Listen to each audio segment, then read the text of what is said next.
गांधी जी के पापा बड़े पैसे वाले परिवार के थे, राजकोट रियासत में दीवान हुआ करते थे। देख लो, आप पैसे वाले परिवार के थे, इसीलिए गांधी जी पढ़ने के लिए लंदन गए थे। अपने तो अगली 3 पीढ़ी सोचेगी नहीं कि पढ़ने के लिए लंदन जाना है। आपको घर वालों ने जयपुर भेजा हो पढ़ने के लिए, उसमें घर वाले 3 बार सुनाते हैं कि तू जयपुर रहता है, तेरे को इतना खर्चा देते हैं, तू नौकरी कब लगेगा।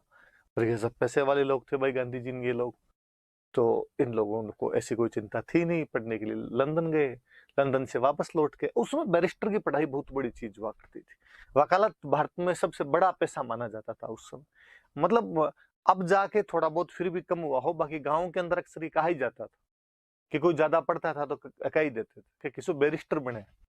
मतलब बैरिस्टर होना बहुत बड़ी बात थी, हर कोई आदमी बैरिस्टर नहीं हो पाता था। गांधी जी बैरिस्टर होकर लौटे थे वहां से, यहाँ पर आ गए। गांधी जी ने अपनी वकालत शुरू की, पर वकालत चली नहीं गांधी जी की यहाँ पे। गांधी जी के साथ में लफड़ा दूसरा था। गांधी जी की आवाज सचिन तेंदुलकर जैसी थी, तीखी आवाज हुआ करती थी। मतलब जज और बाकी वकील हंसने लग जाते थे, ये कहाँ से लेके आए। फिर गांधी जी की वकालत नहीं चली तो गांधी जी ने एक प्राइमरी स्कूल में पढ़ाना शुरू किया। वहां बच्चों ने शिकायत कर दी कि इससे अच्छा तो मैडम ही ठीक है, बोलते तो मैडम की तरह है सर। कुछ दिन एक फैक्ट्री, मतलब एक बिजनेस करने की भी कोशिश की, उसमें भी असफल रहे। या तमाम चीजों में असफलता मिली।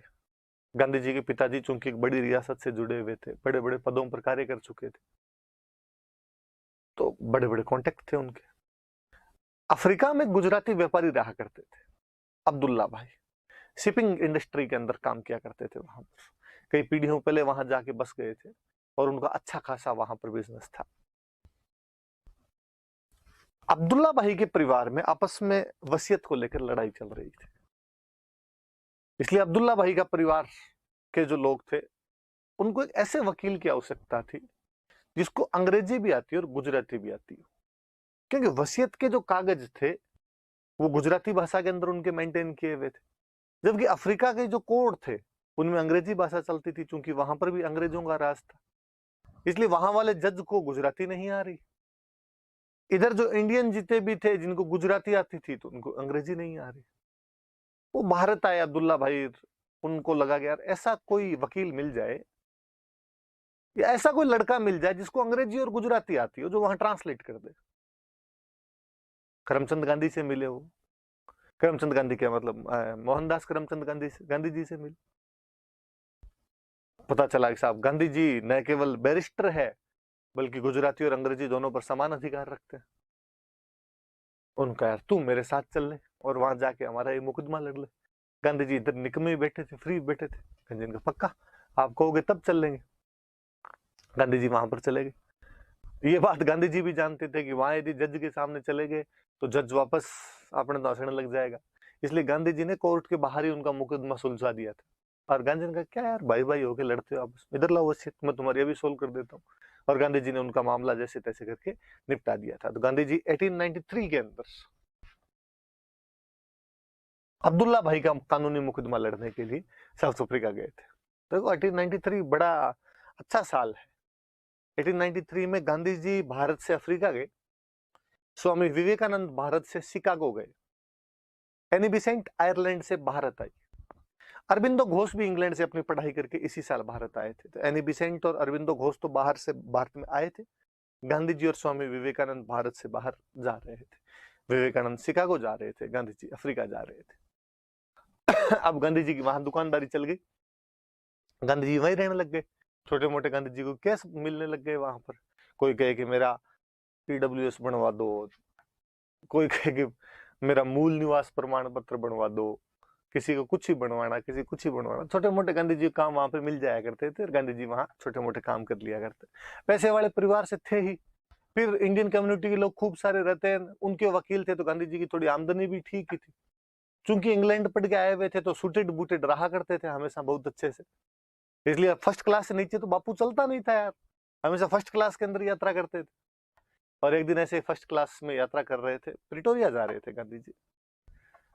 बीच के अंदर एक स्टेशन पड़ता है पीटर मार्चबर्ग, और वहां एक गोरे ने शिकायत की कि इतने खराब दिन आ गए हमारे अब, मतलब एक काला आदमी हमारे साथ बैठेगा। और गांधी जी को वहां डिब्बे से नीचे उतार दिया गया। ठंड की रात थी कोई,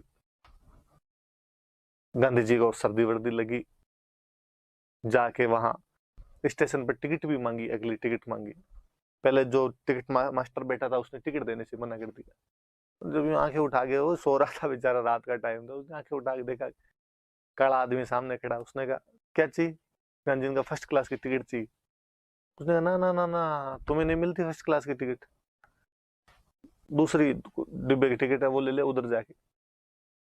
गांधी जी ने इंग्लिश बोली वापस, तो उसको लगा कि अच्छा, ब्लैक मैन को इंग्लिश भी आती है।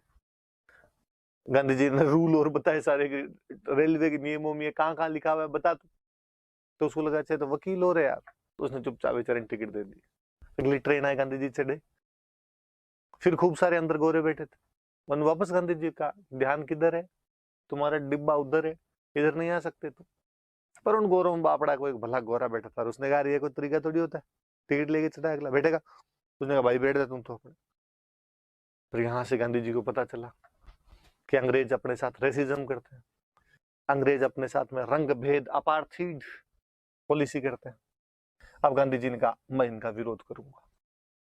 विरोध करने के दो तरीके हैं, एक तरीका हिंसा, आप हथियार लो हाथ में और ढूंढो उसको जिसने आपको डिब्बे से नीचे फेंका था और जाके सल्टा दो, फिर उस टिकट वाले को, फिर बाकी डिब्बे वालों को, या वे तमाम अंग्रेज जो आपका इस बात का विरोध करते हैं सबको मार दिया जाए। पर नहीं, बापू को लगता था कि आंख के बदले यदि आंख की नीति शुरू कर दी जाए तो एक दिन पूरी दुनिया अंधी हो जाएगी। तो फिर दूसरा क्या तरीका? तो दूसरा तरीका, गांधी जी एक नया तरीका लेके आए कि हम सत्याग्रह शुरू करेंगे। क्या है सत्याग्रह? दो शब्दों से मिलकर बना है, एक सत्य और एक आग्रह। सत्य का मतलब है जस्टिस, आग्रह का मतलब है एफर्ट्स।